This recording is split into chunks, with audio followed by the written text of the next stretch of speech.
Hi everyone, another update video in our SFM MQP and PTP playlist. हम लोग forex का एक और यहाँ पे वीडियो शूट कर रहे हैं जिसमें हम लोग कवर करेंगे questions that had come in December 25 term. एक आधा इधर उधर से क्वेश्चन और बचा है, वो सब भी करेंगे। बट यस, आप जानते हैं डायनेमिकली हम लोग अपनी इस प्लेलिस्ट को कंप्लीट कर रहे हैं। 2022 के सिलेबस के सारे एमक्यूपी पीटीपी को एक जगह कर रहे हैं सो दैट आपके लिए एक कलेक्टिव विजडम हो जाए, एक कलेक्टिव प्रैक्टिस सेशन हो जाए और आपकी एसएफएम की तैयारी तगड़ी जाए। तो फॉरेक्स को लेकर के ऑब्वियसली प्रैक्टिस यहाँ पे शुरू करें इस पार्ट की।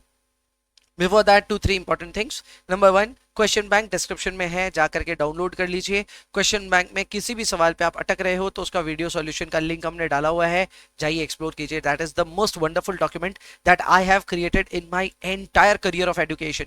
मैंने इससे बढ़िया काम किया ही नहीं है जो आपके लिए इस बार हमने कर दिया है। So it's a video scanner that have been made available for all and it's free. So जाइए मजे कीजिए उसके, और कहीं कुछ नहीं करना है भाई, सीधा ड्राइव का लिंक दिया है, जाके डाउनलोड कर लीजिए। At the same time obviously I have ensured कि हम लोग अपनी इस प्लेलिस्ट को आगे जब कंटिन्यू करें तो हमने इससे पहले बहुत रिटन प्रैक्टिस करी है हर एक चैप्टर में। अब हम लोग रिव्यू प्रैक्टिस करेंगे। इसका मतलब I am covering more and more questions in laser and lesser time. ये फीडबैक हमें दिया था स्टूडेंट्स ने कि सर अब आगे की जितनी प्रैक्टिस है समय कम लगाना, तो हम यहाँ पे सॉल्यूशंस पहले से लेकर के आ रहे हैं एंड इट इज एक्सपेक्टेड कि आप इन सवालों को खुद से अटेम्प्ट करेंगे। एंड अगर कहीं फंस रहे हैं तो आप इन वीडियोस की तरफ से या इन वीडियो को देख करके अपनी जो भी दुविधा है उसको दूर कर लेंगे। शुरुआत करते हैं, बहुत ज्ञान हो गया। Let's start with question number 9। So here we are starting question number 9। Question number 9 एमक्यूपी December 24 में आया हुआ सवाल है। हमने इससे पहले जो पार्ट्स बनाए थे उनमें इसको स्किप किया था, यहाँ पे नहीं कर रहे हैं, we are covering it up. A firm is contemplating, आज बाय द वे नंबर्स इधर उधर हो सकते हैं, नंबर्स पे मत चाहिएगा, पहली लाइन मैच कर लीजिएगा। A firm is contemplating import of consignment from USA for a value of $10,000. It requires 90 days to make the payment. So इसको 90 दिन में पेमेंट करने का है। सप्लायर 60 डे का इंटरेस्ट फ्री क्रेडिट पीरियड तो देता है, बाकी 30 डेज का वो क्रेडिट देगा, लेकिन उस केस में इंटरेस्ट लगेगा 6% पर एनम करके। तो बेसिकली 1 महीने का आपको यहाँ पे एक एडिशनल इंटरेस्ट पड़ जाएगा। तो देख लो, या तो आप 2 महीने बाद इसको $10,000 का पेमेंट कर दो, या फिर मैं 3 महीने बाद आप इसको $10,000 प्लस इंटरेस्ट का पेमेंट करो। तो इंटरेस्ट सिंपल है कैलकुलेट करना, it will be 0.5% for 1 month. कैसे आया सर? बहुत सिंपल है, जब साल भर का 6% है तो 1 महीने का हो गया 0.5% डिवाइड बाई 12 करके, तो आपका मेरे ख्याल से $50 इसमें ऐड होना चाहिए। एक बार चेक कर लीजिए, 0.5% होता है $50, तो आप इस केस में पेमेंट करेंगे $10050। तो आपके पास दो ऑप्शन है। एक ऑप्शन ये भी है कि अगर आप 2 महीने में पैसे भरते हैं तो उस समय आपके पास पैसे तो है नहीं, तो आप बैंक से लोन ले सकते हैं। इंडिया में 31 दिन का लोन ले लीजिए, 9% की रेट पे आपको ये लोन मिल जाएगा। एंड फिर आपको यहाँ पे फॉरेन करेंसी की रेट्स भी दी हुई है, तो इनका भी आप हिसाब लगा लीजिए। तो बहुत सिंपल है, दो रूट है एकदम क्लियर, मैं समझा देता हूं। रूट नंबर 1 ये है कि आप 2 महीने बाद $10,000 की पेमेंट कर दीजिए। ये पेमेंट करने जाएंगे तो आपको 9% का इंडिया में इंटरेस्ट लगेगा, ठीक है। और या 3 महीने बाद आप $10,050 की पेमेंट कर दीजिए। इस केस में कोई इंटरेस्ट इंडिया में नहीं लगेगा, जो इंटरेस्ट लगना था वो अपना पार्टी लगा करके इसमें ऐड कर दिया है। तो आपने वो किस में जाना है? बहुत ही ज्यादा सिंपल है। मतलब अगर इसको मैं एक सिंगल लाइन में सॉल्व करना चाहूं तो मैं कर दूंगा यार। इट विल बी 10,000, देखो कैसे कर रहा हूं, 10,000 इंटू 46.2, 2 महीने बाद की रेट है 46.2 इंटू 1.015। 9% की रेट है, लेकिन वो 9% की रेट है फॉर पूरा साल। अपने को सिर्फ यहाँ पे लेना है for 6 months. So 9 divided by only for 1 month, so आपको लेना है 9 डिवाइडेड बाई 12। तो ये 0.75 आ रहा है, मैं गलती ले लिया, यहाँ आएगा 0.75। तो रिजल्ट कितना आएगा? 10,000 इंटू 46.2 इंटू 1.0075। तो ये आ रहा है दोस्तों 46,546.50, ठीक है। या फिर दूसरा तरकीब है जिसमें आप 1,050 आप पेमेंट करोगे, उस समय आपका रेट पड़ेगा 46.35। तो यहाँ आएगा दोस्तों 1050 इंटू 46.35, इंटरेस्ट इसमें इंक्लूडेड है, तो ये आएगा 5817.5। तो यहाँ पे भी ना एक 5 एक्स्ट्रा होगा, ये होगा 5.0। तो चेक कर लेते हैं एक बार रिजल्ट्स। हमारा पहला केस में जो रिजल्ट आ रहा है वो आ रहा है 465, ये एकदम मैच कर गया हमारा 465। तो ये मैच हो गया। एंड इसके अलावा हमारा सेकंड वाला पेमेंट आएगा 465,818, ऐसा ही समझ लो 465,818। तो इन दोनों में जो भी आपका लोअर होगा आप उसके साथ जाएंगे। मार्जिनल डिफरेंस है, पर मार्जिनल जो डिफरेंस है वो भी जा रहा है पहले वाले केस में, यानी आप 2 महीने में पेमेंट कर दीजिए लोन लेकर के, वो बेटर रहेगा rather than waiting for 3 months to pay off your dues। Simple सा सवाल था, लाइन मतलब एक एक लाइन में सॉल्व हो जाता है। अगर आप जेन्युइनली सवाल इंटरेस्टेड है, सवाल बनाने के इंटरेस्टेड है तो बन तो जाएगा बॉस, इजी था। सो that was question number 9। Exam में आ जाए तो बल्ले बल्ले, नहीं आए तो कोई बात नहीं। आगे बढ़ते हैं नेक्स्ट क्वेश्चन पे। नेक्स्ट क्वेश्चन है क्वेश्चन नंबर 20। ये है दिसंबर 25 के एमक्यूपी में आया हुआ, एंड मैं आमतौर पे किसी सवाल पे हार्ड लिखवाता नहीं हूं, पर यहां लिखवा रहा हूं। ये सवाल आपके लिए one of the most difficult questions हो सकता है, चैलेंजिंग है, थोड़ा स्लो डिस्कस करूंगा इसको, प्लीज ध्यान देते रहना, ठीक है। One of the hardest questions on in the entire chapter. Messrs Virushka, नाम तो सुना ही होगा आपने, Virushka electronics exports air conditioner to Germany by importing all components from Singapore. क्या धांधली चल रहा है, सिंगापुर से तुम माल खरीदते हो और जनवरी में बेचते हो। The company is exporting 2400 units at a price of Euros 500 per unit. The cost of imported unit is 800 Singapore dollars per unit. Fixed cost is 1000 rupees and variable cost is 1500 rupees per unit. तो आप तीन currency से deal कर रहे हो। पहला, आप जो अपना रॉ मटेरियल है वो खरीद रहे हो सिंगापुर से, तो उसको आप खरीद रहे हो सिंगापुर डॉलर्स 800 के भाव पे। फिर आप इंडिया में इसके ऊपर और खर्चा कर रहे हो, वो खर्चा 1000 रुपए पर यूनिट प्लस 1500 रुपए पर यूनिट का खर्चा है। 1000 रुपए पर यूनिट का जो आपका खर्चा है वो है आपका वेरिएबल कॉस्ट, और 1500 है, सॉरी 1000 रुपए है फिक्स कॉस्ट एंड 1500 आपका वेरिएबल कॉस्ट। इसके अलावा आप इसकी जो रेवेन्यू बुक कर रहे हैं वो रेवेन्यू आप यूरोप में बुक कर रहे हैं, तो आपको इसके लिए मिल रहे हैं यूरोस 500 पर यूनिट, ठीक है। तो you are dealing in 3 currencies, ये बात ध्यान रखिएगा, रुपी, सिंगापुर डॉलर्स, इन सब में डील कर रहे हो आप, ठीक है। अपने को बोला है कि करंट एक्सचेंज रेट जो हमारी हैं वो कुछ इस प्रकार हैं, तो जाहिर सी बात है आपको रुपी और यूरो की भी रेट चाहिए और रुपी और सिंगापुर डॉलर्स की भी रेट चाहिए। दोनों रेट्स आपको दी गई हैं, रेट्स में बिड और आस्क दोनों दिया है, तो थोड़ा सा ख्याल रख लीजिएगा इस बात का। 6 महीने बाद की रेट्स भी आपको दी हुई है, तो उसका भी ख्याल रख लीजिएगा। आपको बोला है you are required to calculate loss या फिर gain due to transaction exposure. What is transaction exposure? Transaction exposure का मतलब ये हो गया कि आपका ये ट्रांजैक्शन 6 महीने बाद शायद पैसे आएंगे इसके, तो आपका उस समय और आज के आज अगर ये पेमेंट सलट जाता तो क्या फर्क पड़ता। तो ये हम चेक करने वाले हैं नंबर 1 केस में। पहले नंबर 1 पे ही ध्यान देंगे, 2 पे बाद में चलेंगे, ठीक है। तो पहले नंबर 1 पे अपने चलते हैं। हम करंट रेट्स पे सबसे पहले अपना प्रॉफिट कंप्यूट करना चाहते हैं। पहले सिर्फ करंट रेट की बात करते हैं। करंट रेट में सबसे पहले हम रेवेन्यू आइडेंटिफाई करते हैं। तो रेवेन्यू भाई हमारे 2400 यूनिट्स हमने बेचे हैं, जो कि बेचे हैं हमने 500 यूरोज में। तो यूरो की आज की रेट क्या है देख लो भाई, यूरो की आज की रेट चल रही है 52 की। हम यूरोज बेच करके उसको इंडिया में कन्वर्ट करेंगे तो 52 ही हमारे लिए रेलेवेंट रेट है। तो यूरोज में हमारे पास में सॉरी ऊपर था स्पॉट रेट, मेरी गलती, मैं आपको फॉरवर्ड रेट से दिखा दिया। हमारा स्पॉट रेट ऊपर है, ये है हमारी करंट एक्सचेंज रेट, ये है 6 महीने बाद की।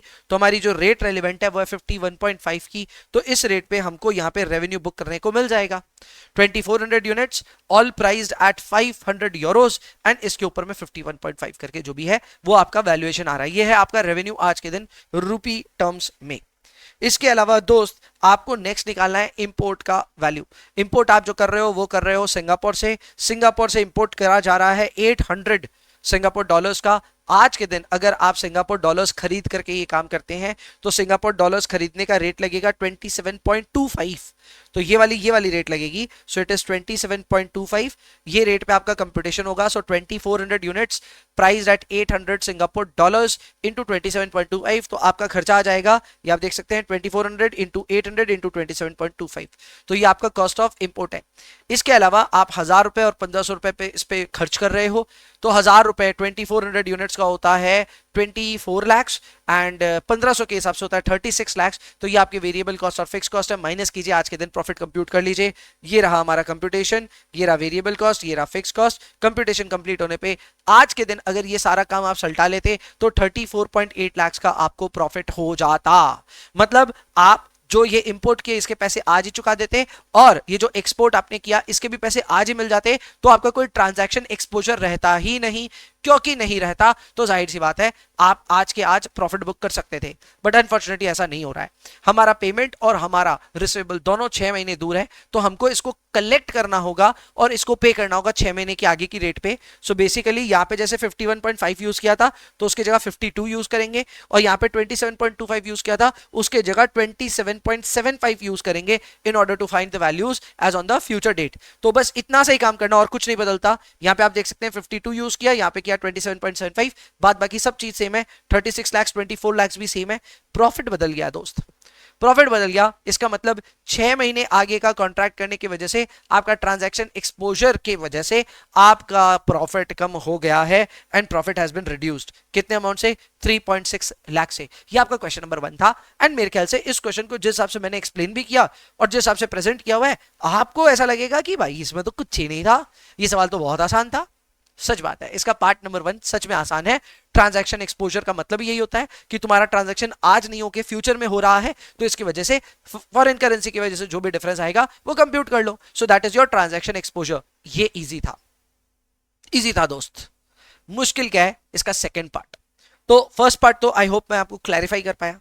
अब सेकेंड पार्ट में क्या हो रहा है? सेकेंड पार्ट में सबसे पहले आपको ये बोल रहा है कि आपको गेन या लॉस वापस कंप्यूट करना है, ठीक है। एंड गेन या लॉस अब कंप्यूट करते वक्त आपको ट्रांजैक्शन और ऑपरेशनल एक्सपोजर अब दोनों को साथ में इंक्लूड करना है। No, what is this transactional and operational exposure? तो बेसिकली क्या हो रहा है, आपका ट्रांजैक्शनल एंड ऑपरेशनल एक्सपोजर का मतलब ये हो गया कि कुछ ऑपरेशनल फ्रंट पे बदलाव हुआ होगा, एंड फिर ट्रांजैक्शन का जो एक्सपोजर है वो तो आपको कंसिडर करना ही है। यानी 6 महीने बाद जो हो रहा है वो उसकी तो बात करनी है, पर जो ट्रांजैक्शन लेवल पे इंपैक्ट आ रहा है वो भी आपको बात करना है। अब ये कैसे होगा, चेक करेंगे। तो आप सबसे पहले आपको बोला है कि आपके जो कॉन्ट्रैक्टेड प्राइस है वो 25,000 रुपए पे सेट किया आपने। Now this is the operational difference that you are observing. इससे पहले जब आप ये ट्रांजैक्शन कर रहे थे then you are pricing your products at euros 500, तो उसकी वैल्यूएशन जो थी वो फॉरेन करेंसी में हो रही थी। अब वही चीज आप रूपी टर्म्स में कर रहे हो, तो आजकल थोड़ा सा चल रहा है ना आत्मनिर्भर वाला, तो हम लोग सारी कंट्री को बोल रहे हैं तू क्या है, तू अमेरिका तू क्या है, हम है जो है। तो हम अब अपनी प्राइसिंग पे रूपी लगा दी है, भैया जो ट्रांजैक्शन होगा रूपी पे होगा, तुम्हारी करेंसी में ट्रांजैक्शन नहीं होगा, जो कि सच बात नहीं है। एक्चुअल में तो करेंसी में ट्रांसफर तो करना ही पड़ेगा आपको, बट स्टिल आपकी प्राइसिंग 25,000 पे फ्रीज हो चुकी है। तो इसका ऑपरेशनल डिफरेंस आएगा, एकदम आएगा, क्योंकि आपने पहले क्या किया था, पहले आपने प्राइसिंग फॉरेन करेंसी में सेट की थी। तो अगर आपका रूपी यूरोस का कोई भी एक्सचेंज में डिफरेंस भी आ रहा था, कोर्ट में डिफरेंस भी आ रहा था, तो वो वहां के कंज्यूमर तक पहुंच नहीं रहा था, बिकॉज प्राइसिंग वहां पे तो 500 यूरोस ही था। तो वहां पे जो भी खरीद रहा है वो 500 यूरोस ही पड़ रहा है उसको, तो वहां पे उसका कोई गैप नहीं आ रहा था। लेकिन अब क्योंकि आप प्राइसिंग कर रहे हैं रुपीज में, तो उसका जो यूरोस पे मार्केट प्राइस है वो बदल जाएगा, एंड यूरोस में अगर मार्केट प्राइस बदला तो वो वहां पे डिमांड पे इंपैक्ट ला सकता है। यही चीज यहां पे कैप्चर करने के लिए बोल रहा है कि भाई पहला तो तुम ये समझो कि तुम अपनी करेंसी को बदल चुके हो, तुम्हारा अब जो प्राइसिंग है वो 25,000 रुपए पे तुमने सेट किया है। दूसरा, तुम्हारी करंट एक्सचेंज रेट्स भी बदल चुकी हैं। So your current exchange rates are now different. पहले करेंसी एक्सचेंज रेट अलग चल रही थी, अब अलग हो चुकी है। तो इसके वजह से तुम्हारा प्राइस इलास्टिसिटी फील होगा तुमको 1.75 टाइम्स का, यानी जितने परसेंट से प्राइस बदला उसका 1.75 टाइम्स का इंपैक्ट आपके डिमांड पे भी आएगा। तो इसका इंपैक्ट क्या आएगा वो हमको इवैल्यूएट करना होगा, एंड फिर आपका 6 महीने बाद जो पेमेंट हो रहा है वो आपका ट्रांजैक्शन एक्सपोजर के लिए तो काम आएगा ही। तो सबसे पहले दोस्तों हम ऑपरेशंस की बात कर लेते हैं, हम ट्रांजैक्शन में बाद में चलेंगे, पहले ऑपरेशंस पे बात कर लेते हैं, ठीक है। तो आप यहां देखिए, हमने यहां पे सबसे पहले, अच्छा पहले मैंने ट्रांजैक्शन शो किया है क्या, just a minute, transaction exposure फिर दोनों को साथ में शो किया, अच्छा ठीक है, कोई भी चीज को डिस्कस कर लो, पहले चलो ट्रांजैक्शन ही कर लेते हैं। ट्रांजैक्शन इजी था ना समझना, तो ट्रांजैक्शन में कुछ भी डिफरेंस नहीं है। आपका सबसे पहले जो रेवेन्यू है, रेवेन्यू में ट्रांजैक्शन का इंप्लीकेशन नहीं आ रहा है, क्योंकि दोनों ही केस में आपने प्राइसिंग 25,000 रुपए पे ही करा है, तो आपका ट्रांजैक्शन रेवेन्यू को इंपैक्ट नहीं कर रहा है। अब आप रेवेन्यू 25,000 पे बुक कर रहे हो, या आज करो या 6 महीने बाद करो, आपके रेवेन्यू पे उसका इंपैक्ट नहीं आएगा। तो ये एक बदलाव आया है अगेंस्ट क्वेश्चन नंबर 1। तो ये पहला चीज। दूसरा ऑब्वियसली बदलाव आएगा, भैया आपका जो पेमेंट है फॉर इंपोर्ट्स वो तो अभी भी सिंगापुर डॉलर्स में ही हो रहा है, तो उस पर ये इंपैक्ट आएगा। उस पर आप देख सकते हैं 27.75 के हिसाब से हम कंप्यूट पहले भी कर रहे थे, और यहाँ 27.15 के हिसाब से हम कंप्यूट कर रहे हैं, यानी यहाँ पे हमारी जो एक्सचेंज रेट है हमने उसके हिसाब से इसको सॉल्व करा है। ठीक है, 27.15 के हिसाब से इसको हमने कंप्यूट करा है। कहाँ है ये वाली रेट 20, अभी करंट वाली रेट लेनी है, 27.15 के हिसाब से हमने इसको कंप्यूट कर लिया, नई वाली रेट लेनी। ठीक है, तो हमारा ये वाला पोर्शन भी कंप्लीट हो गया। आज का रेट है 27.15 और हमारा फॉरवर्ड का रेट है 27.75, ये दोनों का गैप यहाँ पे आ गया है। ठीक है, और बात बाकी ये 36 लाख 24 लाख ये तो ठीक ही है, तो ये चलेगा। तो ये आ गया आपका loss due to transaction exposure, आपको लॉस हो गया तगड़ा, और वो लॉस हो गया 11,52,000 का, जस्ट बिकॉज आपने अपनी पेमेंट फॉर इंपोर्ट्स को थोड़ा सा डिले किया है। एंड वो डिले कितने से हो रहा है, वो डिले हो रहा है 6 महीने से, सो ऑब्वियसली आपको लॉस हो रहा है। अब हम आ रहे हैं ऑपरेशनल एक्सपोजर पे। ऑपरेशनल एक्सपोजर पे ये हो रहा है कि आप अपनी प्राइसिंग को 25,000 पे सेट कर रखे हो। ठीक है, आपका आज के दिन का जो प्राइस पहले चल रहा था वो क्या था भाई, पहले आपका प्राइस चल रहा था ये वाली रेट के हिसाब से 51.5। आप ट्रांजैक्शन एक्सपोजर की बात नहीं कर रहे हो, 6 महीने बाद क्या हुआ वो छोड़ो, आज के आज क्या हुआ ये बात करो। आपका आज तक रेट चल रहा था 51.5, ठीक है, अचानक से आज में ही रेट बदल करके 51.75 हो गया। क्या इसके वजह से आपके प्रोडक्ट का दाम वहां के मार्केट्स में चेंज होगा? The answer is yes, change होगा। तो पहले क्या रेट चल रहा था देख लो, पहले रेट चल रहा था 25,000 डिवाइडेड बाई 51.5, तो ये चल रहा था 485.44। आज के अंदर अंदर हमारी एक्सचेंज रेट में बदलाव हो गया, अब एक्सचेंज रेट हो गई 51.75, तो इसके वजह से प्राइस चेंज होकर के 483.09 हो गया। यानी वहां पे जो पहले 485 पॉइंट समथिंग का प्रोडक्ट बिक रहा था वो शाम होते होते 483.09 का हो चुका है। गिरावट आ गई भाई प्राइस में, तो प्राइस गिर चुका है बाई 0.48%। इसके लिए आप देख सकते हैं 485.44 से हम 483.09 पे पहुंचे, तो इन दोनों का डिफरेंस यहां लिया divided by existing price which is 485.44, तो हमारा परसेंटेज चेंज आया है 0.48% का। इसका 1.75 टाइम्स क्वांटिटी में डिफरेंस आएगा, तो वो टोटल डिफरेंस आ रहा है 0.84%। सो 0.48% into 1.75, so that will give you a 0.84% का impact on the demand।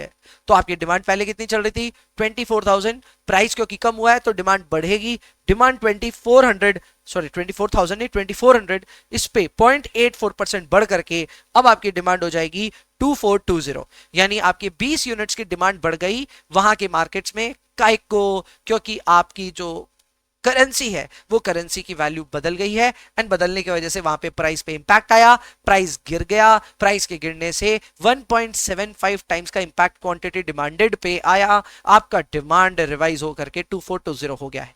So this is because of the operational differences. अब इन दोनों इंपैक्ट्स को साथ में इंक्लूड करना है, ऑपरेशंस को और ट्रांजैक्शन को, देखते हैं क्या होता है।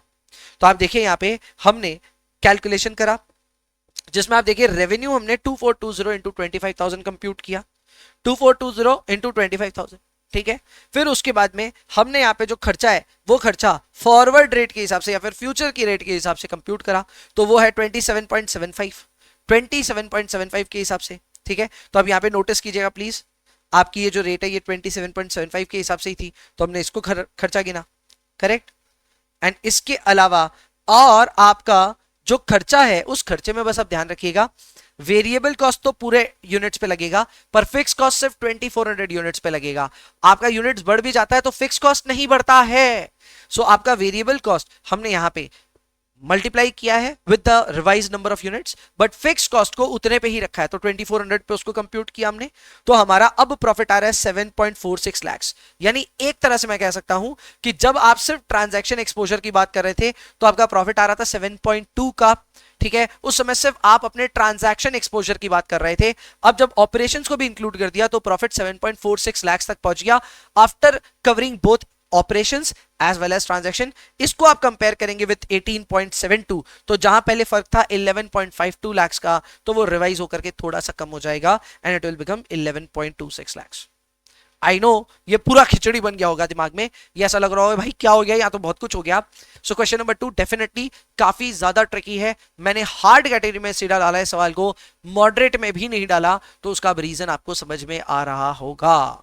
पॉसिबिलिटी समझ में आ रही है? मैं फिर भी अपनी तरफ से एक बार ट्राई करूंगा इस सवाल को थोड़ा इजी डिकोड करने का। फिर से आपके सामने सिचुएशन ये हो रही है दोस्तों कि आपका जो स्पॉट रेट है उसमें भी बदलाव आ गया।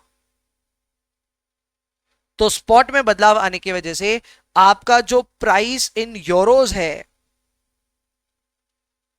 वो गिर गया बाई 0.48%, यानी क्वांटिटी डिमांडेड जो है वो बढ़ गया बाई 0.84%। तो आपकी जो क्वांटिटी 2400 चल रही थी उसमें 0.84% का इजाफा होकर के वो 2420 पे पहुंचा। तो ये है ऑपरेशंस तक की बात, ये है ऑपरेशंस तक की बात। ठीक है, अब हम ऑपरेशंस को और ट्रांजैक्शन को दोनों कवर करना चाहते हैं। तो हम सबसे पहले ये चेक करना चाहेंगे कि कुछ नहीं हो रहा था तो हमारा रेवेन्यू क्या आ रहा था। तो भाई हम 2400 यूनिट्स बेच रहे थे, 25,000 रुपए कलेक्ट कर रहे थे। सिंगापुर के लिए हमने 2400 रुपीज का और 2400 यूनिट्स का सिंगापुर डॉलर्स पे खर्चा किया 800 का, और रेट चल रही थी 27.15। चेक कीजिए जाकर के, रेट चल रही थी 27.15। ये आज का खर्चा है हमारा, आज की करंट रेट पे खर्चा है। तो आज की करंट रेट रिवाइज वाली पकड़िए प्लीज, रिवाइज वाली है 27.15। तो इस रेट पे हमारा खर्चा भी हुआ एंड हमने 2400 यूनिट्स पे 2500 रुपए का खर्चा कर दिया, 1000 रुपए वेरिएबल और 1000 रुपए फिक्स का, 1500 रुपए फिक्स का, या जो भी है उल्टा पुल्टा जैसे भी। तो 2400 इंटू 1500 एंड 2400 इंटू 1000। ठीक है, इसमें से ये वेरिएबल हो गया, ये फिक्स हो गया। तो ये हमारा प्रॉफिट आएगा, जो ये प्रॉफिट आएगा of the current situation without incorporating the impact on operations and without incorporating the impact on the transaction। लेकिन जब आप ट्रांजैक्शन और ऑपरेशंस दोनों को इंक्लूड करेंगे तब कहानी क्या हो जाएगी? कहानी ये हो जाएगी कि ये पहला तो 2400 की जगह आप 2420 पे रेवेन्यू इंक्लूड करोगे। दूसरा, आप जो यहां पे 2420 यूनिट्स पे खर्चा इंक्लूड करोगे। सिंगापुर डॉलर्स अभी भी पे कर रहे हो 800, लेकिन रेट लगेगी फ्यूचर्स वाली। तो फ्यूचर्स वाली रेट क्या है भैया? अपनी फ्यूचर्स वाली अपनी रेट है 27.75। 27.75 हमारी फ्यूचर्स की रेट है। तो हमने दोनों चेंजेस इनकॉर्पोरेट कर लिए। जो हमने यहां वर्सेस यहां कैप्चर किया इसको हम कहते हैं डिफरेंस इन ट्रांजैक्शन। ये हो गया ट्रांजैक्शन एक्सपोजर। और जो हमने क्वांटिटी का डिफरेंस कैप्चर कर लिया ये हो गया हमारा ऑपरेशनल एक्सपोजर। ठीक है, बाद बाकी आपका वेरिएबल कॉस्ट तो दोस्तों आप पूरे यूनिट्स पे चार्ज कीजिए, लेकिन जो फिक्स कॉस्ट है उसको आप एग्जिस्टिंग पे ही चार्ज कीजिएगा। तो इससे दोनों का प्रॉफिट निकाल लीजिए। जो दोनों में प्रॉफिट का डिफरेंस है that happens to be the loss due to transaction and operational differences. इस सवाल को 2 बार बनाइएगा कम से कम, तब जाकर के समझ में आएगा। हालांकि सवाल बहुत ही अच्छा था, इसीलिए ऑब्वियसली इसको मैंने हार्ड कैटेगरी में डाला है। That was question number 20 for you. I hope you have been nicely traumatised with this one. ठीक है, मजा आ गया होगा, ट्रॉमेटाइज हो गए होंगे ये देख करके। एंड मुझे ये सब सवालों को देख करके थोड़ी सी घबराहट क्यों होती है मैं बता देता हूं भाई। देखो, आमतौर पे ऑब्वियसली ये सब सवाल इंप्रोवाइज्ड है, ये सीए फाइनल लेवल पे तो बहुत कॉमन है। सीए में फाइनल लेवल पे आमतौर पे इस तरह के सवाल नहीं आते हैं, पर अगर ये लोग एमक्यूपी में इंक्लूड करते हैं तो इनकी मंशा है इस तरह के सवाल कभी पटकने की एग्जाम में भी। तो कभी एग्जाम टफ आया ना आपका, कभी भी पेपर टफ आया तो ये सवाल आपको आने वाले 3-4 सालों में कभी भी दिख जाएगा एग्जाम पेपर में। तो अगर कभी दिखेगा तो आपको प्रैक्टिस करके जाना चाहिए, सेम सवाल कॉपी हो जाए और आप बना लें, उससे बढ़िया क्या होगा। ठीक है, चलो एनीवेज हो गया ये सवाल का काम। आगे बढ़ते हैं दोस्तों, next question please. So next question is question number 21। Correct, question number 21 में आते हैं। ये भी एमक्यूपी दिसंबर 25 में पूछा गया सवाल था। सवाल डिस्कस कर लेते हैं। जेरोक्स लिमिटेड है, एक इंडियन फर्म है, उसको पेमेंट करना है 5 लाख येन का to hedge the foreign exchange alternative. इसके पास में 2 ऑप्शन है, या तो फॉरवर्ड मार्केट में खुद को हेज करे या करेंसी ऑप्शन में करे। आसान सवाल है यार, आसान सवाल है। तो आपको यहाँ पे JPY बाई INR दिया हुआ है, तो ये क्या सच में JPY बाई INR है क्या? ये आप वेरीफाई कीजिए। मेरे हिसाब से ये JPY बाई INR ही है। सो 1 रुपए में 1 से ज्यादा येन होता है। सो ये रेट एकदम ठीक दिया है, दिस इज येन बाई रूपी। हम सबको पता है इसको ना रूपी बाई येन है कि क्या, ये वेरीफाई करना पड़ता है। तो इस चीज को लेके थोड़ा सा क्लैरिफाई कर लीजिएगा खुद ही को। मैं यहाँ पे बोल रहा हूं कि ये येन बाई रूपी का ठीक रेट्स है। आपका एक्सपोजर लेकिन येन में, ये भी ध्यान रखना। ठीक है, आपको फिर आगे जा करके यहाँ पे परचेजिंग जेपीवाई के लिए स्ट्राइक प्राइस दिया, ये कॉल ऑप्शन के लिए दिया हुआ है। आपको कॉल लेना है कि पुट लेना है ये भी आप डिसाइड करो, कॉल के साथ जाओगे कि पुट के साथ। तो चलो इसको भी क्लियर कर लेते हैं। यहाँ पे आपका जो स्ट्राइक प्राइस दिया हुआ है वो दिया हुआ है येन बाई रूपी के हिसाब से, ठीक है। तो आपका एक्सपोजर है येन में। आप येन अगर बढ़ेगा, येन की वैल्यू अगर बढ़ेगी तो आपको डर लगेगा, ठीक है। सिमिलरली रुपए की वैल्यू घटेगी तो आपको डर लगेगा, क्योंकि आपको पेमेंट करनी है। ऐसे में येन की वैल्यू अप्रिशिएट होने से आपको नुकसान, या फिर रुपी की वैल्यू को डेप्रिशिएट होने से आपको नुकसान।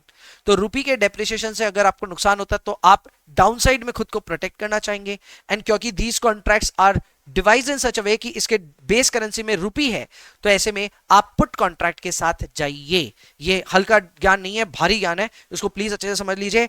आपका पेमेंट है येन में, येन का वैल्यू बढ़े तो आपको खतरा है, तो येन का कॉन्ट्रैक्ट होता तो हम कॉल जरूर खरीद लेते, लेकिन यहां पे सारे कॉन्ट्रैक्ट्स की बेस करेंसी में रुपी है, तो ऐसे में आपको उल्टा सोचना है। रुपी के घटने से आपको प्रॉब्लम है, घटने से खुद को प्रोटेक्ट करना है, तो घटने से प्रोटेक्ट करने के लिए आप कृपया करके पुट ऑप्शन खरीदिए। यह है इस कहानी का सार, ठीक है। तो आप पहला तो यहां पे पुट ऑप्शन की बात कर रहे हैं, ठीक है। आगे बढ़ते हैं। फॉर एनी एक्सेस बैलेंस वगैरह वो सब फालतू बात है। ये इन्होंने ये वाली जो लाइन चेपी है, इस लाइन का कोई मतलब नहीं है, क्योंकि इन्होंने यहाँ पे ऑप्शंस का कॉन्ट्रैक्ट साइज एक्सप्लेन नहीं किया है। जब कॉन्ट्रैक्ट साइज ही एक्सप्लेन नहीं किया तो आपका अनकवर्ड पोर्शन आएगा कैसे ऑप्शंस में। जिन लोगों को ये थोड़ा सा टफ लग रहा है उनका हो सकता है ऑप्शन हेजिंग पे कंट्रोल कम है, तो कोई बात नहीं, चलते जाओ, समझ में आ जाएगा पूरा सवाल। पर मैं फिर भी टेक्निकल होते हुए समझा रहा हूं आपको कि भाई ऑप्शन में ऐसा अधिकतर होता है कि आपके ऑप्शन का कुछ हिस्सा अनहेज्ड रह जाता है, जिसको आपको फॉरवर्ड से कवर करना पड़ता है। पर वो तो तब होता है ना जब ऑप्शन में आपका एक्सपोजर वैल्यू दिया हुआ रहे, आपका लॉट साइज मेंशन रहे। यहां लॉट साइज मेंशन है ही नहीं, यानी कि अनकवर्ड पोर्शन होगा ही नहीं।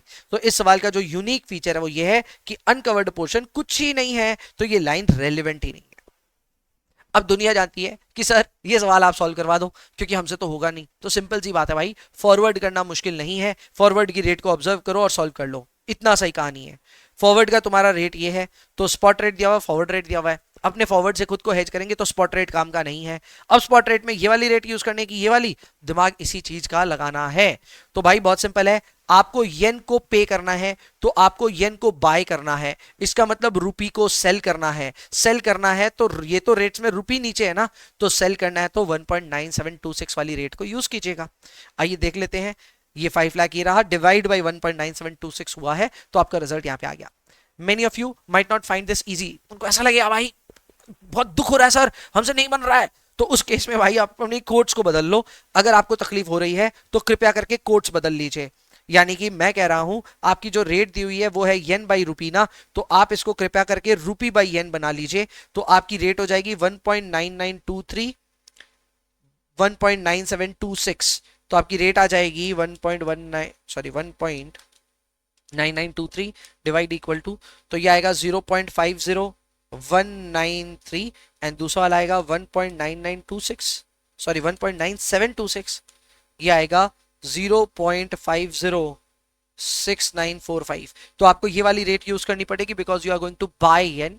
तो ये वाली रेट इंटू 5 लाख कर लीजिए, इंटू 5 लाख करूंगा तो रिजल्ट आ रहा है 253,472.57।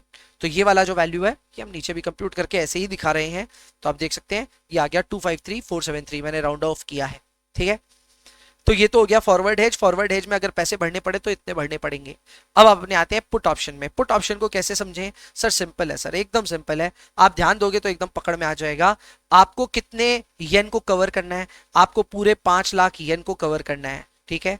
आपका यहाँ पे स्ट्राइक प्राइस दिया हुआ है, लेकिन स्ट्राइक प्राइस किसमें दिया हुआ है? दिया हुआ है येन बाई रुपी में, ठीक है। फॉर्मेट क्या है? येन बाई रुपी। तो अगर आप इसको स्ट्राइक प्राइस से डिवाइड करते हैं तो आपको पता चल जाएगा कि आपका रुपी में एक्सपोजर क्या होगा, ठीक है।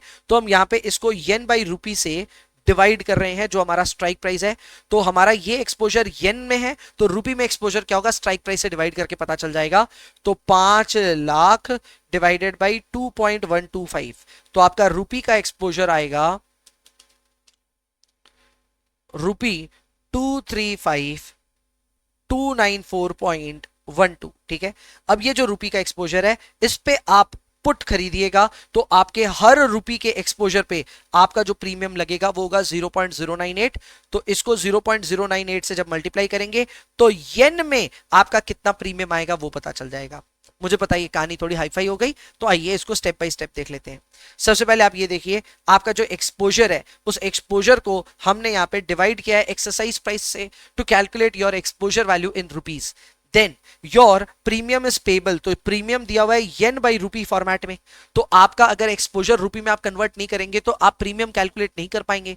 तो इसीलिए हमने सबसे पहले स्टेप में येन को रूपी फॉर्मेट में कन्वर्ट किया। इसको करने के लिए आपने स्ट्राइक प्राइस का सहारा लिया।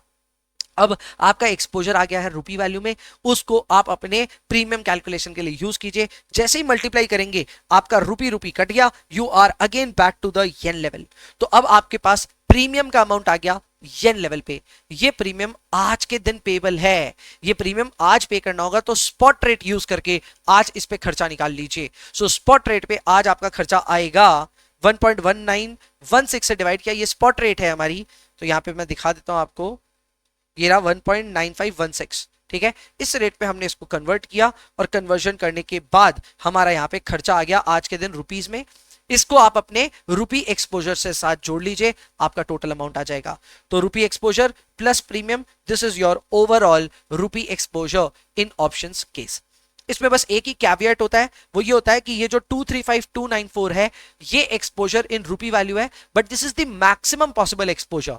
क्योंकि आपने पुट ऑप्शन खरीदा है तो हो सकता है कि आपको इसका कुछ फायदा मिले एंड अल्टीमेटली आपका एक्सपोजर वैल्यू इससे कम हो जाए। तो हम जो ये कैलकुलेट करते हैं ये मैक्सिमम एक्सपोजर होता है, इससे कम एक्सपोजर होना पॉसिबल होता है, जो कि फ्यूचर या फॉरवर्ड में नहीं होता। फ्यूचर फॉरवर्ड एकदम अनकंडीशनल एक्सपोजर वैल्यू होता है, ये एक्सपोजर इससे कम हो सकता है। तो this is the maximum exposure possible, जिसका वैल्यू आ रहा है 247109। बट ये हमारे फ्यूचर से अभी भी कम है, हमारे फॉरवर्ड से अभी भी कम है। फॉरवर्ड या फ्यूचर में हमारा लग रहा था 253 समथिंग, यहाँ 247 मैक्सिमम लगेगा, तो हम इसके साथ जाएंगे। So we will go with the options and यहाँ पे ऑप्शन हेजिंग जो है उसको हम चीपर कंसिडर करेंगे। We will consider this to be the cheaper option. Clear? तो ये हुआ आपके लिए सवाल। मेरे को ये इजी लगता है, मतलब इस तरह का सवाल मेरे को लगता है इजी है। आपको अगर ये जरा सा भी हार्ड लगता है तो आप इसको मॉडरेट कैटेगरी में कंसिडर कर सकते हैं। हमारे क्वेश्चन बैंक में आज के दिन पे तो कुछ लिखा हुआ नहीं रहेगा कि ये सवाल का क्या स्टैंडर्ड है। फ्यूचर में अगर कभी लिखा हुआ रहेगा तो हम इसको मॉडरेट कैटेगरी में या इजी कैटेगरी में आइडेंटिफाई कर सकते हैं, ठीक है। So this is question number 21 for you. I hope you have been well equipped with what to know in this question, ठीक है। आगे बढ़ते हैं दोस्तों नेक्स्ट क्वेश्चन की तरफ। Question number 22। क्वेश्चन नंबर 22 नाम में मत जाइएगा, फर्स्ट लाइन मिला लीजिएगा। ये आया था दिसंबर 25 में। सवाल में आपको स्पॉट रेट दिया है, फॉरवर्ड रेट दिया हुआ है, आपको बोला है the amount of US dollars to be sold to realise 25 lakh. यानी आप डॉलर बेचोगे, डॉलर को सेल करोगे, और कब करना है आपको? 2 महीने बाद। तो डॉलर को सेल करना है तो आपको फॉरवर्ड रेट देखना है, और फॉरवर्ड में भी आपको बिड रेट देखना है, बिड रेट, ठीक है। तो बिड रेट हो गई 47, तो इसका रिजल्ट होगा 25 लाख डिवाइडेड बाय 47, रिजल्ट आ जाएगा। दूसरे केस में बोला है rupee amount payable to purchase US dollars in spot market. आपको डॉलर खरीदना है, तो उसके लिए आस्क रेट होगा, और आज के आज खरीदना है तो ये होगा आस्क स्पॉट, आस्क स्पॉट। तो आपका 46.25 का रेट यूज होगा, तो 2 लाख इंटू 46.25 कर लेना, आपका सेकंड वाले का रिजल्ट आ जाएगा, ठीक है। फिर आते हैं अपने तीसरे केस में। तीसरे केस में बोला है whether it is better for us to encash $69,000 to immediately और defer it by 2 months, considering the fact कि अगर आज के आज इसको एनकैश करा लिया तो यहां पे 10% इंडिया के रूपी टर्म्स में अपने को इसके ऊपर ब्याज मिलेगा। तो कौन से ऑप्शन के साथ जाएं? जवाब एकदम सिंपल और साधारण है। देखो भाई, आपको सिचुएशन समझनी है। आपके पास $69,000 है, ठीक है। अगर आप इसको इन कैश आज कराते हैं तो पहला तो आपको $69,000 का आज के रेट पे रुपीस मिल जाएगा। तो आज के रेट पे अगर आप डॉलर बेचते हैं तो क्या मिलेगा आपको? 46 मिलेगा। क्या मिलेगा? 46। स्पॉट 46 के हिसाब से, बिड के हिसाब से मिलेगा, तो आपको यहां पे मिलेगा 46। अब क्योंकि ये पैसा इंडिया में आ चुका है तो आपको इसके ऊपर 2 महीने का ब्याज मिलेगा। 10% आपका ब्याज है, कितने टाइम का? साल भर का। तो 2 महीने का ब्याज होगा 1 + 0.10 इंटू 2/12, करेक्ट। तो ये सॉल्व करके देख लेंगे कितना आता है। तो इसको आप सॉल्व करना चाहें तो कर सकते हैं। 0.10 divided by 6 plus 1 into 69,000 into 46, तो ये दोस्तों आ रहा है 3226,900, 3226,900 ये आ रहा है मेरा, अगर हम आज एनकैश करते हैं तो। और अगर आप बोलेंगे नहीं सर इसको एनकैश करिए लेटर, लेटर मतलब 2 महीने बाद, तो 2 महीने बाद $69,000 ही हम एनकैश कर रहे होंगे, कोई इंटरेस्ट नहीं मिलेगा, लेकिन उस समय एनकैश करते वक्त हमारी रेट हो जाएगी 47 की। सो हम 47 के हिसाब से इसको एनकैश करेंगे, तो ये 47 के हिसाब से हमको कितना मिलेगा, 69,000 इंटू 47, 69,000 इंटू 47, ये मिलेगा 3243,000। तो भाई ये वाला अमाउंट बड़ा है उस अमाउंट से, तो जाहिर सी बात है इनकैश लेटर हमारा एडवाइस रहेगा। यहाँ पे ये देखो हमने यही बोला है 2 महीने बाद इनकैश करा लो, अमाउंट ये रहा और ये रहा, आप चेक कर सकते हैं ये अमाउंट्स को, मैं ऑलरेडी इसको डिस्कस कर चुका हूं। तो ऑब्वियसली सवाल का स्टैंडर्ड क्या था आपको पता चल ही गया है। Question number 22, very very easy. Next बढ़ते हैं दोस्तों क्वेश्चन नंबर 23 में। अगेन क्वेश्चन के नंबर में मत जाइएगा, पहली लाइन में लाइएगा। ये भी एमक्यूपी दिसंबर 25 में आया हुआ सवाल है। ये सवाल तो यार बहुत आसान है, आपको बोला है आपको $60,000 की पेमेंट करने की है। आज के दिन रेट चल रही है 85 के हिसाब से, फॉरवर्ड की रेट चल रही है 84 के हिसाब से, लेकिन फॉरवर्ड में क्या बात का प्रीमियम लग रहा है मेरे को समझ में नहीं आया, पर प्रीमियम लग रहा है बॉस।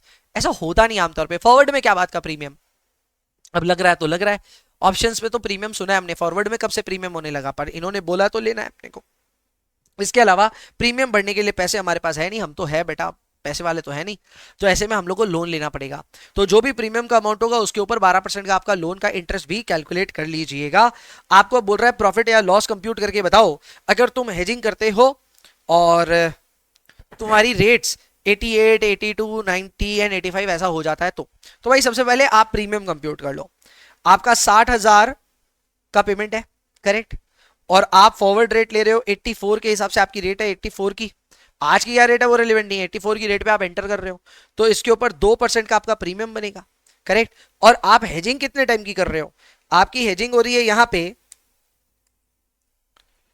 जुलाई से दिसंबर की, 1 जुलाई से लेकर के दिसंबर की आपकी हेजिंग हो रही है, तो 6 महीने की हेजिंग हो रही है, करेक्ट।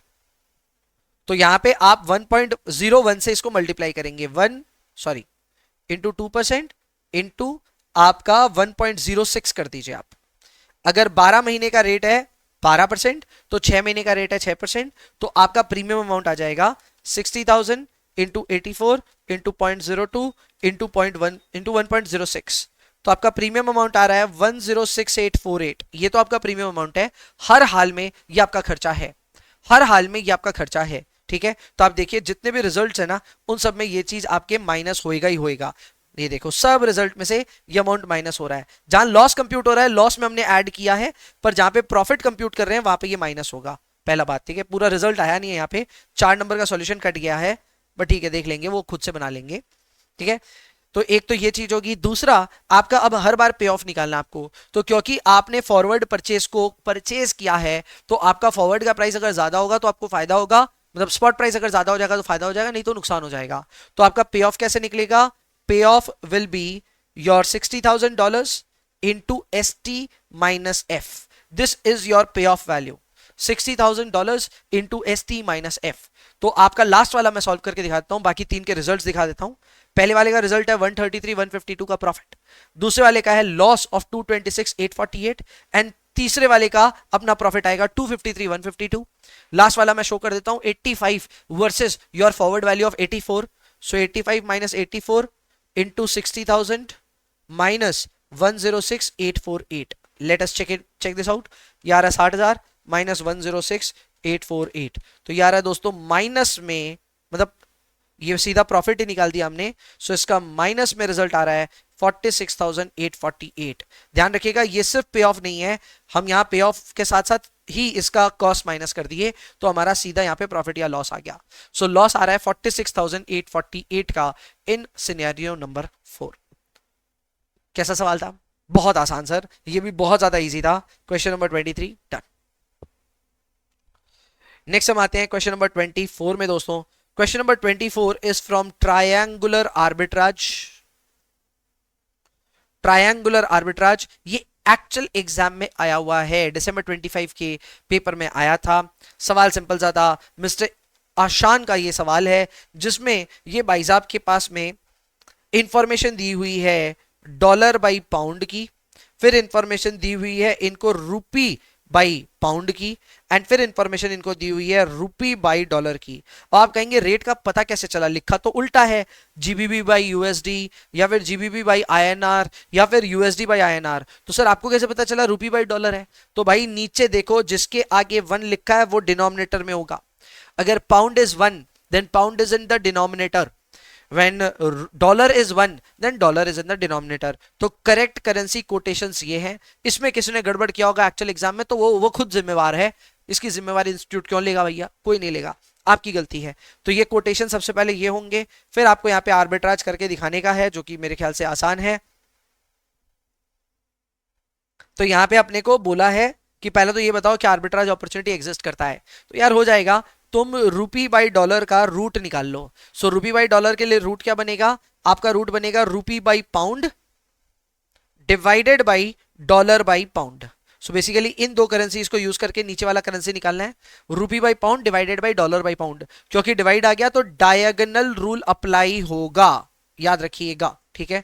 तो उसको अप्लाई करके आप सबसे पहले कोटेशन निकाल लीजिए, उस कोटेशन को इस कोटेशन से मैच कीजिएगा। लग रहा होगा बहुत दूर दूर का कोटेशन है तो आर्बिट्राज अपॉर्चुनिटी होगा। कैसे करेंगे देख लेते हैं। सबसे पहले आप देखिए, हमने रेट निकाली रूपी by pound divided by dollar by pound. Solve करने पे रिजल्ट आया 72.07 and 72.19। This is far from the rate coated. हमारी कोटेड रेट कितनी है भाई, 85 समथिंग है, तो ये रेट तो बहुत नीचे है, तो जाहिर सी बात है आर्बिट्राज अपॉर्चुनिटी अवेलेबल है। तो अब आर्बिट्राज अपॉर्चुनिटी अवेलेबल है तो आपका स्टार्टिंग पॉइंट क्या है, डॉलर्स। तो ये ध्यान रखिएगा, अगर आपका स्टार्टिंग पॉइंट डॉलर है तो आपका एंडिंग पॉइंट भी क्या होगा, डॉलर ही होगा, ठीक है ना। तो आपको मैं बताता हूं, ट्रायंगुलर आर्बिट्राज में सिचुएशन ये बैठती है, आप बैठे हो डॉलर पे, तो डॉलर से या तो आप रूपी पे जा सकते हो या तो पाउंड पे जा सकते हो। तो रूपी और जो डॉलर है इनके बीच में बैठा है डीलर। डीलर ने जो आपको रेट दी है उस रेट के हिसाब से आप डॉलर को बेच करके रूपी में कन्वर्ट करवाइए, क्योंकि डीलर ज्यादा बड़ा रेट दे रहा है। आपके हिसाब से रूपी बाई डॉलर का रेट होना चाहिए था 72 समथिंग, जबकि डीलर रेट दे रहा है 85 समथिंग, तो डीलर की रेट बेटर है। तो मेरा ये मानिए कि आप सबसे पहले डॉलर्स लीजिए और डॉलर्स को लेकर के डीलर के पास पहुंच जाइए और उसको बोलिए पहले तो भाई तू डॉलर ले और मेरे को इसके बदले पैसे दे। तो डॉलर को जब आप बेचने जाएंगे डीलर के पास तो 85.505 के हिसाब से वो बटेगा।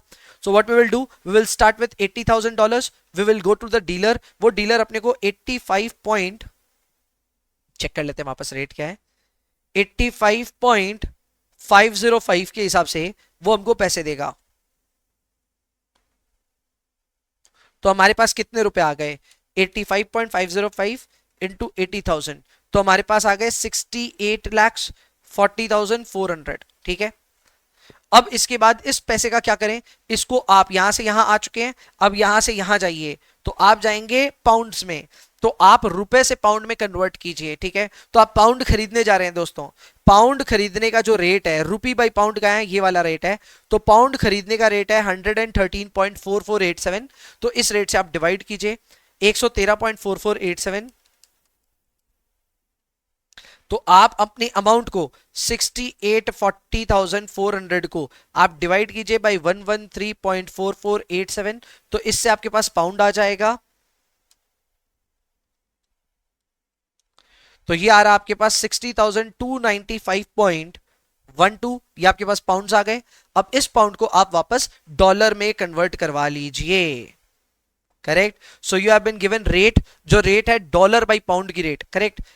डॉलर बाई पाउंड की आपके पास रेट है पहली वाली, तो आप पाउंड को बेचने जाएंगे तो पाउंड बिकेगा 1.5715 की रेट पे, 1.5715 की रेट पे, तो ये हो जाएगा 1.5715 की रेट पे बिकेगा आपका 60,295.12।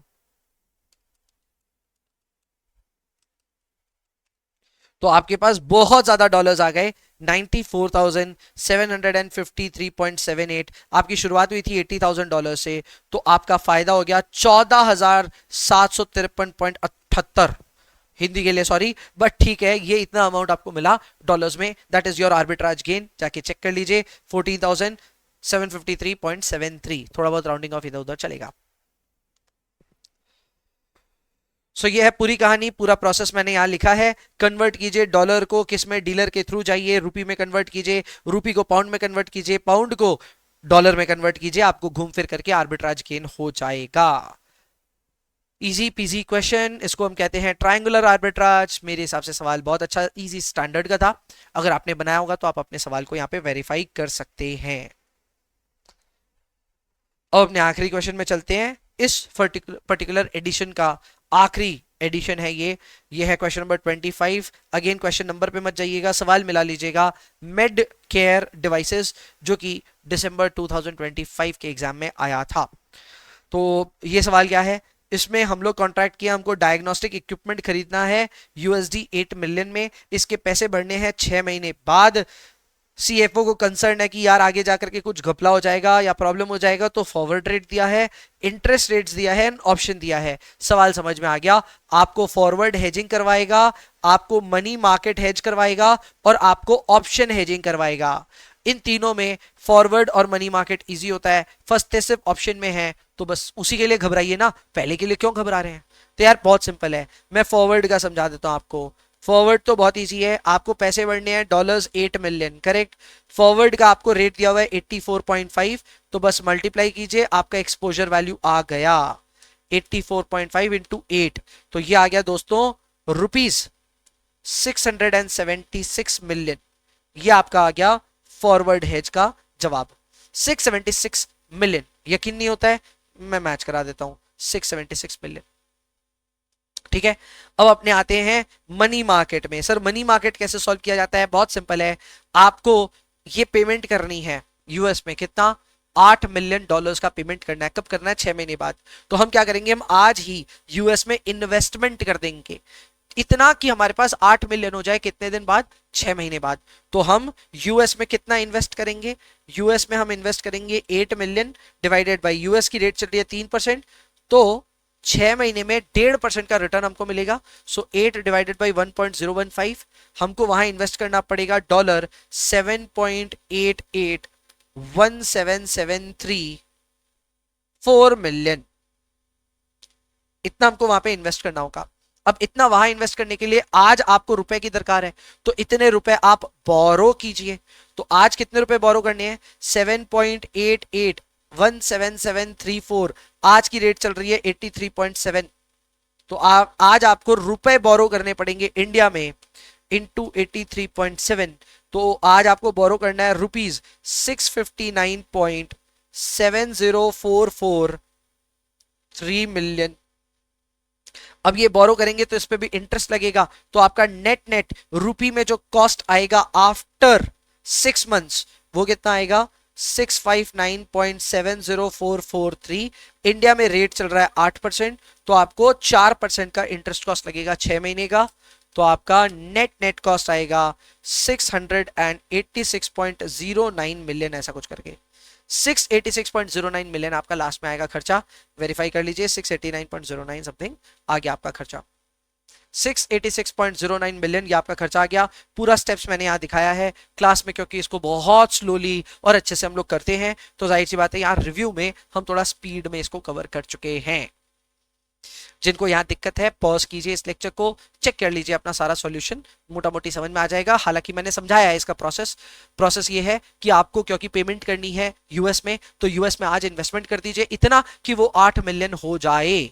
तो आज इन्वेस्ट करना होगा 8 से कुछ कम। अब उतने डॉलर्स कहां से लाएंगे, तो आज पैसे बोरो कीजिए, पैसे बोरो करके कन्वर्ट कर दीजिए डॉलर्स में।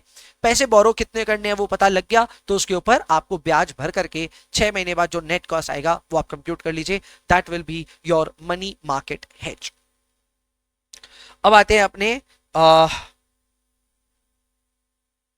कॉल ऑप्शन में। तो यहां पे बोला है कि आपके पास एक ऑप्शन है, कॉल ऑप्शन खरीद लीजिए। स्ट्राइक प्राइस है 84 का, प्रीमियम है 1.2 रुपीज पर यूएसडी का। तो यार ये बहुत आसान है, आपका 8 मिलियन का एक्सपोजर है और ये यूएसडी में ही है, तो आप इसको अपने प्रीमियम अमाउंट से मल्टीप्लाई कर लीजिए, जो कि again rupee by dollars format में है। तो डॉलर कट गया, आपको अपना खर्चा मिल गया। खर्चा आ रहा है 9.6 मिलियन का, 9.6 मिलियन का पहला, तो ये आपका प्रीमियम हो गया। इस ऑप्शन को खरीदने का। फिर उसके बाद आपके सिनेरियोस कुछ ऐसे बन रहे हैं कि आपका रेट 82.5 हो सकता है या 86 हो सकता है, तो वैसे में आपका नेट कॉस्ट क्या आएगा ये आप पता कर लो। तो आप इसको एक्सपेक्टेड स्पॉट प्राइस निकाल सकते हैं या फिर मैं पे ऑफ कैलकुलेट कर लीजिए, पे ऑफ कैलकुलेट करके इसको सॉल्व कर लीजिए। तो भाई बहुत सिंपल है, 84 अगर आपका कॉल है तो 82.5 में तो पे ऑफ आएगा ही नहीं। So in the first case the pay off will be 0। In the second case you will get a pay off of 2 into 8 million.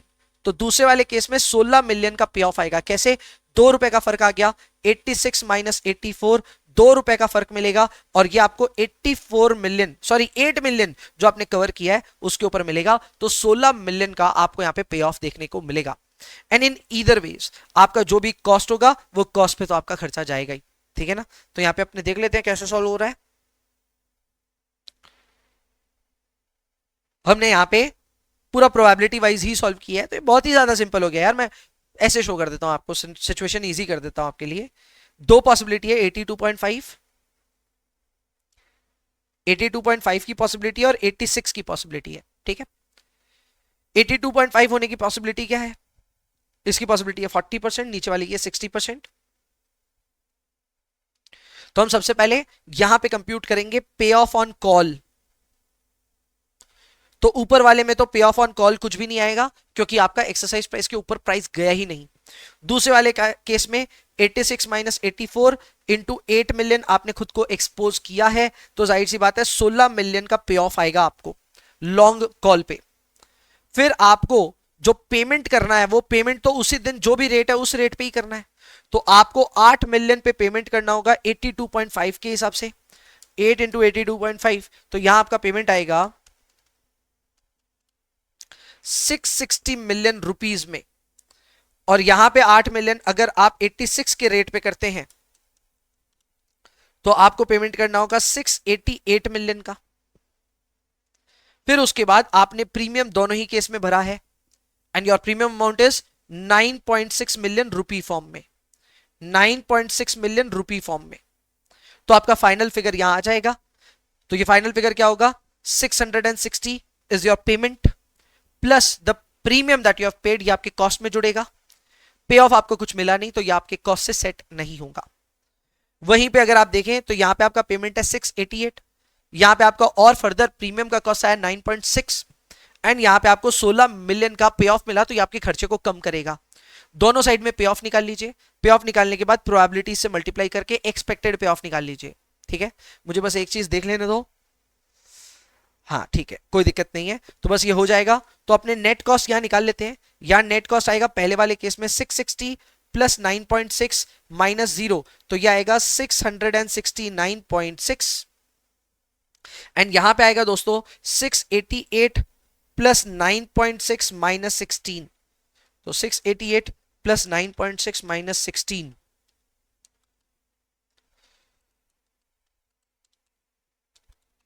तो ये आ रहा है 681.16। अब आपके ये दोनों रेट्स को आप प्रोबेबिलिटी से मल्टीप्लाई कर लो। सो 669.6 इंटू 0.4 एंड 681.16 इंटू 0.6, ये आ रहा है 676.536। एम प्लस करके निकाला है मैंने, 676.536 कैसे आया? 669.6 into 0.4 plus 681.16 into 0.6 plus MRC, तो यह आया 676.536। 676.8 आ रहा है यहां पे। क्यों आया 8?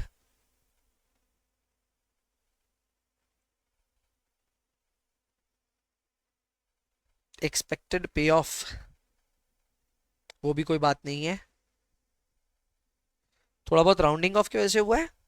536 एंड यहां कितना है? 9.66 मिलियन। चेक कर लेते हैं वापस। अच्छा ये 16 कैसे आया? गलती यहां पे भी है, just a minute. 688 plus 9.6 minus 16, हाँ सॉरी 681.60 है, ये मैं 10 लिख दिया। तो वापस वेरीफाई कर लेते हैं भाई। रिजल्ट इसका आएगा 669.6 into 0.4 plus 681.6 into 0.6 m plus MRC 676.80 676.80 इसका फाइनल रिजल्ट आएगा जो कि अब ऊपर से एग्जैक्ट मैच करेगा 676.80। मैंने एक्चुअल में गलती लिख दिया था, ये 681.60 के जगह मैंने 681.16 लिख दिया हड़बड़ में, जिसकी वजह से थोड़ा सा डिफरेंस आ रहा था।